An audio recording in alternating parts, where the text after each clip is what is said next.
బ్లడ్లో షుగర్ పెరిగిపోయిందండి, బాగా ఇన్సులిన్ ఎక్కువైపోతుంది అని అంటూ ఉంటారు కదా. అసలు అదేంటి? మన బాడీలో కొన్ని కోట్ల కొద్ది సెల్స్ ఉంటాయి.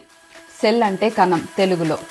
ఆ సెల్లోకి గ్లూకోజ్ అంటే చక్కెర అది వెళ్తేనే ఎనర్జీ వస్తుంది. ఈ సెల్ అనే ఒక ఇంటి గేట్ దగ్గర ఇన్సులిన్ అనే ఒక వాచ్మెన్ ఉంటాడు. అతను రండి సార్ మీకోసమే ఎదురు చూస్తున్నామని చెప్పి గేట్ ఓపెన్ చేస్తాడు. సరే, ఒకరోజు ఒక ఫంక్షన్ పెట్టినాం అనుకుందాం. 70 మందికే ప్లేస్ ఉంది ఇంట్లో. కానీ మనకు బాగా ఊర్లో తెలిసిన వాళ్ళు ఉన్నారు కాబట్టి ఒక 150 మంది వచ్చారు అనుకుందాం. అప్పుడు వాళ్ళంతా ఏం చేస్తారు? వెయిట్ చేయాలి లేదా కాలనీలో తిరుగుతూ ఉండాలి.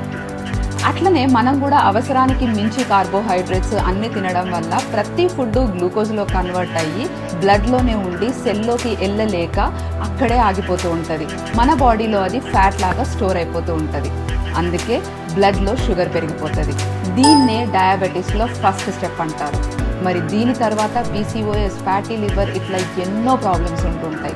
అసలు ఈ సెల్ అనేది ఈ గ్లూకోజ్ని ఎందుకు రానివ్వట్లేదు? ఇన్సులిన్ రిలీజ్ అయినా కూడా సెల్లోకి రాకుండా ఎనర్జీ ఎందుకు రావట్లేదు అన్నది నెక్స్ట్ ఎపిసోడ్లో చూద్దాం.